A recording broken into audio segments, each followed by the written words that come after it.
지금은 하도 영웅을 그린 영화가 많아서 그 이름도 다 외우기 어렵습니다만 제가 어릴 적의 히어로 영웅은 단연코 빨간 망토를 두르고 빨간 팬티 입은 슈퍼맨이었습니다. 물론 가끔 슈퍼맨하고 원더우먼하고 싸우면 누가 이길까 친구들끼리 논쟁도 했었는데요. 친구 하나가 아주 시원하게 결론을 내렸어요. 둘이 왜 싸워? 둘이 친구하면 되지. 경쟁에 익숙한 우리는 뭐든 이기는 것이 좋습니다. 센 것이 좋고 강한 것을 동경합니다. 그런 심리 때문에 영웅을 그린 영화가 만들어지는 것이겠지요. 그리고 어릴 적엔 영웅에 도취되어서 빨간 보자기 하나쯤 목에 두르고 뛰어다닌 기억이 있는 분도 있을지 모르겠습니다. 그냥 뛰어만 다니면 좋은데 혹 저처럼 옥상에서 뛰어내린 분은 있지 않았을까 싶습니다. 철이 든 다음에야 뛰어내리지 않지요. 말 그대로 철이 들었기 때문에 그 정도는 압니다. 근데 여러분, 믿음의 원리도 이와 비슷합니다. 진짜 믿음은 아는 것입니다.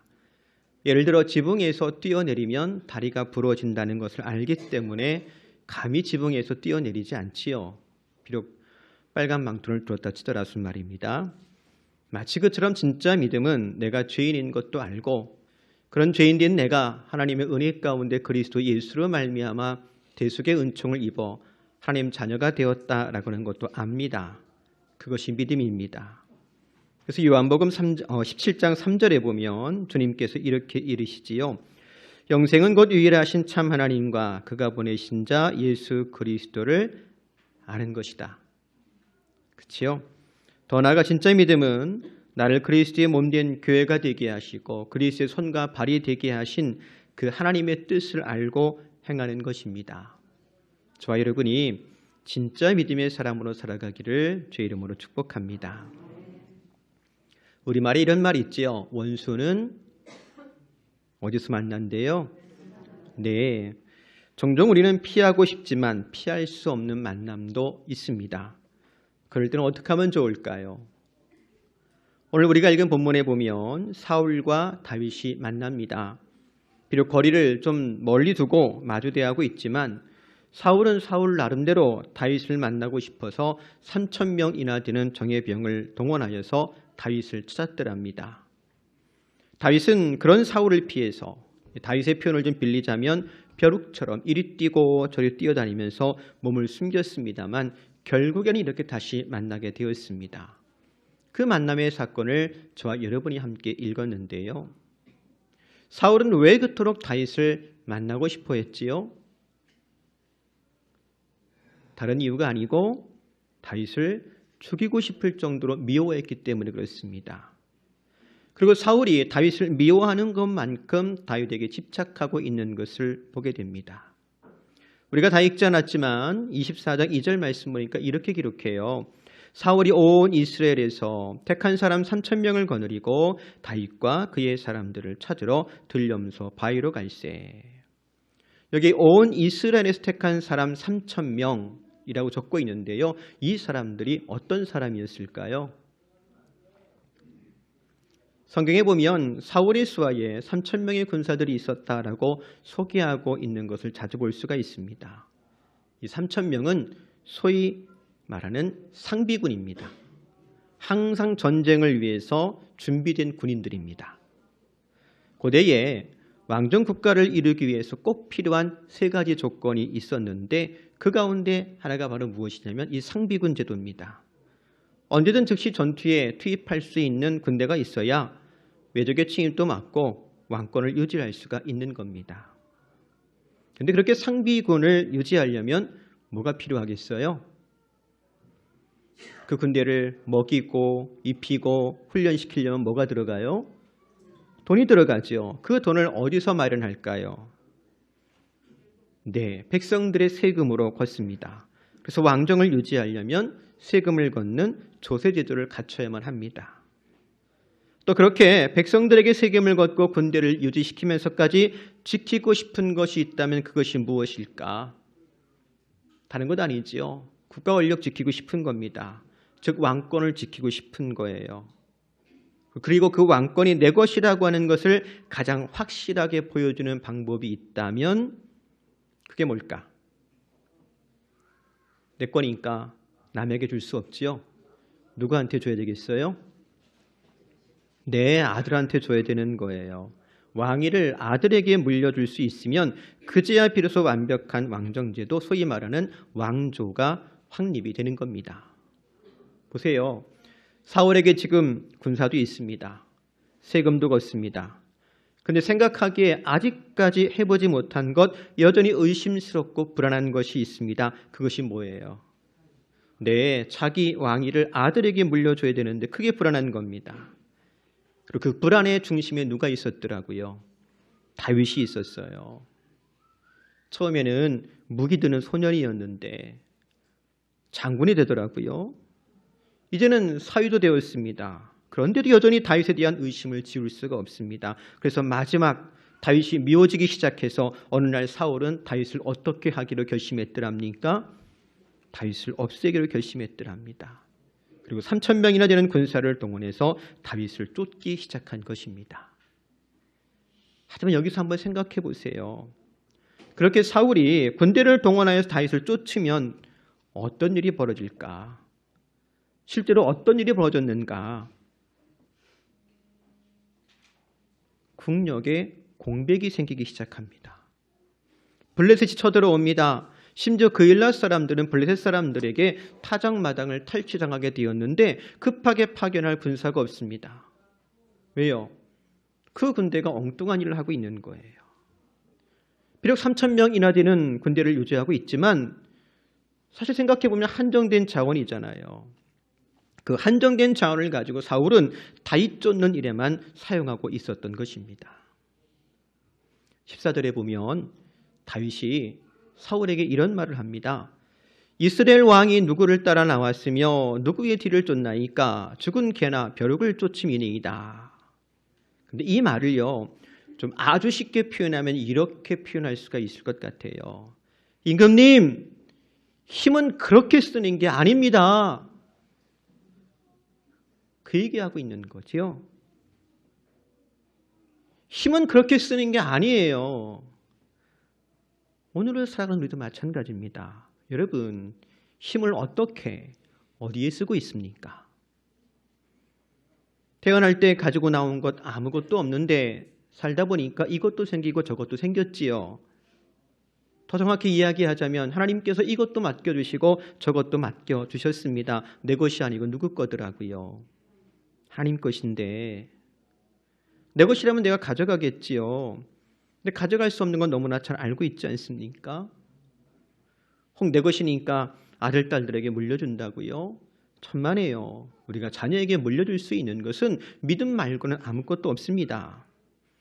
사실 하나님께서 잠시 잠깐 맡겨주신 거예요. 그래서 묻습니다. 사랑하는 성도 여러분, 하나님께서 맡겨주신 것, 그것이 돈이든 시간이든 재능이든 직분이든 명예든 심지어 자녀들조차도 지금 어떻게 사용하고 있습니까? 오늘 본문에 등장하는 사울을 보면 그런 자신에게 맡겨진 힘과 권력과 재물과 시간을 가지고 어떻게 사용하고 있어요? 그저 다윗 한 사람 잡겠다고 모든 걸 동원해서 다윗 쫓기에만 급급합니다. 사실 하나님께서 사울을 택하시고 그에게 기름을 부어 왕권을 맡기시고 하나님의 신으로 충만하게 하신 것 무엇을 위함이었습니까? 이스라엘 위함이었지요. 더 쉽게 좀 표현해 볼까요? 그에게 하나님께서 왕권을 맡기시고 그에게 기름을 부어서 하나님의 신으로 충만하게 했던 이유가 살리는 데 힘을 쓰라고 주신 것입니까? 죽이는 데 힘을 쓰라고 주신 것입니까? 네, 살리라고 주신 거지요. 오늘 우리도 마찬가지입니다. 우리가 하나님을 위하여 일한다고 할 때에 힘과 재능과 맡겨주신 것을 사용할 텐데 도대체 하나님의 일이 무엇일까? 결국은 생명을 살리는 일입니다. 사랑하는 성도 여러분, 어떻게 하면 하나님의 일을 할 수 있을까? 어떻게 하면 한 사람이라도 잃어버리지 아니하고 실족하지 아니하고 생명을 살리는 일을 할 수 있을까를 고민하고 기도하는 중에 주의 일에 힘쓰는 저와 여러분 될 수 있기를 바랍니다. 그렇다면 한 번 더 생각해 봅니다. 본래 사울이 이런 사람은 아니었지요. 그는 자신의 할 일을 할 줄 아는 유능한 사람이었습니다. 그에게 맡겨진 힘으로 야벳 사람들을 구하였고 블레셋의 손에서 이스라엘 백성들을 구원하던 사람이었습니다. 하지만 그런 사울이 이렇게 균형 감각을 잃어버리고 이렇게 분별력이 없어서 국력을 낭비한 이유가 어디에 있을까요? 우리가 잘 알고 있는 것처럼 다윗에 대한 질투와 분노 때문입니다. 소위 질투와 분노에 눈이 먼 것인데 정말 그것이 전부였을까요?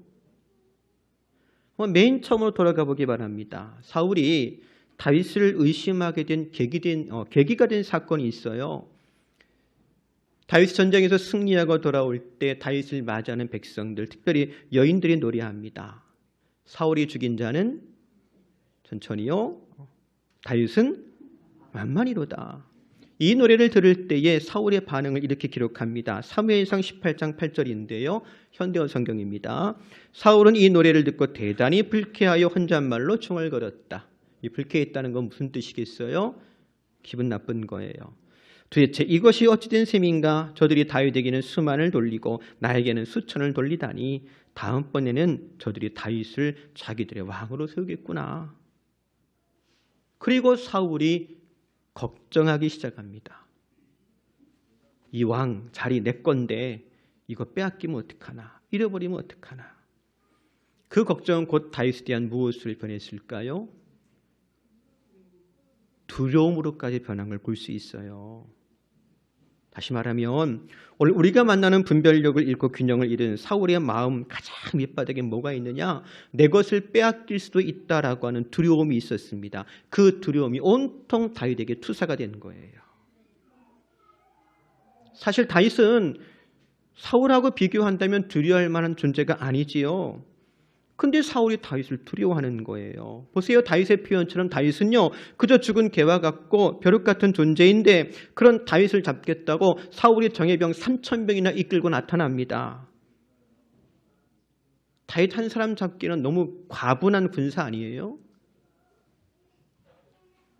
왜 반려견 키우는 분들이 그런 말 하더라고요. 겁이 많은 개가 더 크게 짖는다면서요. 꼭 사울의 모습이 그와 같지 않습니까? 우리 삶에도 한번 적용해 봅니다. 여러분, 왜 잠 못 주무세요? 왜 그렇게 골똘해합니까? 달라지는 것 없는데. 왜 걱정하십니까? 내가 걱정해도 변하는 것 아닌데. 왜요? 왜 두려움 가운데 있습니까? 신앙인에게 있어서 가장 큰 장애와 걸림이 있다면 그게 바로 두려움입니다. 아브라함이 두려움 때문에 아내를 누이라고 속였습니다. 야곱은 두려움 때문에 약복강을 건너지 못했습니다. 모세는 두려움 때문에 다시 애굽으로 돌아가는 하나님 말씀을 거절했습니다. 이스라엘은 두려움 때문에 홍해 앞에서 절망하고 분노하고 원망했습니다. 제자들은 두려움 때문에 잠자는 예수님을 깨울 수밖에 없었고 두려움 때문에 주님을 버리고 다 뿔뿔이 도망쳤더랍니다. 하나님도 그것을 아시기 때문에 말씀하시지요. 성경 곳곳에서 말씀하십니다. 뭐 하지 말라? 두려워하지 말라. 그래서 또한 믿음은 무엇이냐? 두려워하지 않는 것입니다. 사랑하는 성도 여러분, 두려움 없는 믿음의 사람 되기를 바랍니다. 그래야 우리가 선을 행할 수 있습니다. 그래야 사랑할 수 있습니다. 용서할 수 있습니다. 또 두려움이 없어야 비록 광야에서 돌을 베개 삼고 하늘을 이불 삼아 누워도 감사할 수 있습니다. 우리가 두려워해야 할 분은 오직 한 분입니다. 누구요? 하나님. 하나님을 경외할 줄 알기에, 주님께서 나와 함께 하심을 알기에 세상을 향해 담대하며 이웃을 향해 선대하는 저와 여러분 될 수 있기를 소망합니다. 20절 말씀 보면 이렇게 적지요. 보라, 나는 내가 반드시 왕이 될 것을 알고 이스라엘 나라가 네 손에 견고히 설 것을 안다. 사울의 말입니다. 다윗이 사울을 죽일 수 있었는데 죽이지 않은 것을 알고 다윗에게 한 말이에요. 3,000명을 끌고 왔지만 사울도 인간인지라 배변 활동을 해야 되겠어서 백성들 앞에서 바지 내릴 수 없으니까 어디로 들어갔더라고요? 동굴로 들어갔어요. 그런데 그 동굴 안에 누가 숨어 있었습니까? 다윗이 숨어 있었어요. 맘만 먹었다면 다윗이 바지 내리고 쭈그리고 앉아있는 사울 죽일 수 있었습니다. 그런데 옷자락만 살짝 베었더랍니다. 그걸 사울이 알게 된 다음에 사울이 한 말이 이런 말을 했는데요. 사울이 다윗이 왕이 될 것을 알았더라면 이제 사위인 다윗에게 왕권을 물려주는 공식적인 절차나 혹은 계획이 뒤따르는 것이 마땅할지도 모르겠습니다만 사실은 전혀 아니었지요. 성경 읽어보면 뒤에도 사울이 다윗을 죽이려고 부단히도 애를 쓰고 있는 걸 볼 수 있습니다. 즉 사울이 이렇게 말한 것은 일종의 정치적인 표현이라고 할 수도 있을 것 같아요. 게다가 다윗은 이제까지 그가 왕이 될 것이라고 타인에게 말한 적도 없고 그 자신이 계획한 적도 없습니다. 그러니 생각해 보세요. 사울이 시퍼렇게 살아있으면서 아들도 아닌 다윗을 향해 내가 장차 왕이 될 것을 내가 알고 있다라고 말한 것은 결국 무슨 뜻이겠습니까? 나는 너의 반역을 알고 있다 그 말이에요. 비록 다윗 죽이는 데는 실패했습니다. 오히려 다윗에게 긍휼을 입고 말았습니다만 왕이 그 많은 군사들 앞에서 왜 이토록 다윗을 죽이고자 했는지 그 정당한 이유를 이런 식으로 지금 밝히고 있는 거예요. 너 반역하려고 하잖아. 나 그걸 알고 있어. 그렇게 자신의 구겨진 체면을 만회하고자 했던 것 같아요. 심지어 사울은요. 다윗에게 맹세도 요청합니다. 21절이에요. 그런즉 너는 내 후손을 끊지 아니하며 내 아버지 집에서 내 이름을 멸하지 아니할 것을 이제 여호와의 이름으로 내게 맹세하라. 지금 사울은 다윗을 그렇게 미워하며 죽이려고 그러는데 다윗에게는 뭘 맹세하래요? 나한테 보복하거나 원수 갚거나 나한테 칼을 겨누지 않겠다고 맹세하라는 거예요. 일종의 족쇄와 같은 약속을 요구하는 겁니다. 근데요, 다윗이 사울에게 맹세하고 둘은 어정쩡하게 헤어집니다. 생각해보면 다윗이 사울에게 복수할 기회를 포기하고 하나님께 기회를 드림으로 손해만 본 것 같아요. 얻은 것이 아무것도 없는 것 같아요. 정말 그럴까요? 결코 그렇지 않습니다. 그 어떤 것과도 비교할 수 없는 소득이 있습니다. 17절 말씀 보니까 이렇게 적어요. 다윗에게 이르되 나는 너를 학대하되 너는 나를 선대하니 너는 나보다 의롭도다. 네, 이 말이면 충분해요. 여러분, 나를 반대하던 혹 나와 경쟁하던 혹은 나를 싫어하고 미워하던 사람에게 칭찬받아본 경험이 있습니까? 지금 다윗이 칭찬받고 있잖아요. 물론 사울이 이 말조차도 정치적으로 계산된 말이라고 할 수 있을 것 같습니다. 그렇지만 다윗은 대적에게 칭찬받는 사람이 되었습니다. 더 나아가 다윗은 이 일을 통해 결코 그 자신이 사울과 같은 분노나 권력의 함정에 빠지지 않을 것을 다짐하지 않았을까요? 오늘 우리도 마찬가지입니다. 그리스도인이란 이름 속에는요, 용서받은 사람이라는 의미가 담겨 있습니다. 우리도 용서받았으니 이웃을 용서하며 주어진 모든 기회를 선용함으로 생명의 역사에 참여하는 저와 여러분 되기를 바랍니다. 그러면 이웃들이, 세상이 우리를 그리스도인으로 알게 될 겁니다. 이웃이 혹은 세상이 나를 그리스도인으로 알아주는 것, 이것이 이 땅에서 우리가 얻을 수 있는 가장 큰 칭찬 아니겠어요? 여러분, 그리스도인으로 칭찬받고 그리스도인답게 살아가는 저와 여러분 되기를 바랍니다. 이제 말씀 정리합니다. 요즘 글로리라고 하는 드라마가 아주 엄청난 인기에 방영이 되었다면서요. 네, 안 보신 것처럼 다 이렇게. 저도 뉴스를 통해서 이렇게 조그만 간단한 영상을 통해서 좀 봤더니 스토리가 굉장히 간단하더라고요. 받은 만큼 돌려준다. 얼마나 쾌감이 있는지 몰라요. 어쩌면 드라마에 열중하면서 일종의 대리만족을 느끼는 분도 있는지 모르겠습니다. 근데 뒤돌아서면 왠지 찜찜하지요. 왜요? 생각해 보면 그것이 그리스도의 방법은 아니니까요. 그래서 우리는 현실과 신앙 사이에서 참 많이 갈등합니다. 마치 동굴 안에서 바지 내리고 쪼그리고 앉아있는 사울을 가만히 지켜보던 다윗처럼 말입니다. 이해하고 들으세요. 다윗이 속으로 그랬을 거예요. 이걸 죽여 살려. 근데요, 누가복음 6장 6절 말씀 보니까 이렇게 이르세요. 너희가 만일 선대하는 자만을 선대하면 칭찬받을 것이 무엇이냐? 죄인들도 이렇게 하느니라. 심지어 악을 선으로 갚을 수도 있는 사람이 바로 그리스도의 사람입니다. 왜요? 모든 기회가 실은 선행하라고, 선을 행하라고 맡겨주신 것을 알기 때문에. 그거 아는 게 믿음이지요. 여러분, 모든 기회를 선용하여서 생명을 살리고 교회를 세우고 하나님 나라를 전파하는 데 사용할 수 있기를 바랍니다. 그리고 그리스도의 인으로 살아가는 저와 여러분 되기를 주의 이름으로 축복합니다. 기도합니다. 하나님, 크신 은혜와 사랑으로 우리를 구원하시고 하나님 백성 삼아주시고 그리스도의 이름을 가지고 살게 하니 고맙습니다. 어느 곳에 있든지 그리스도인으로 인정받고 그리스도인답게 살아가길 원합니다. 성령의 충만함도 마음도 생각도 지켜주옵소서. 예수님의 이름으로 기도합니다.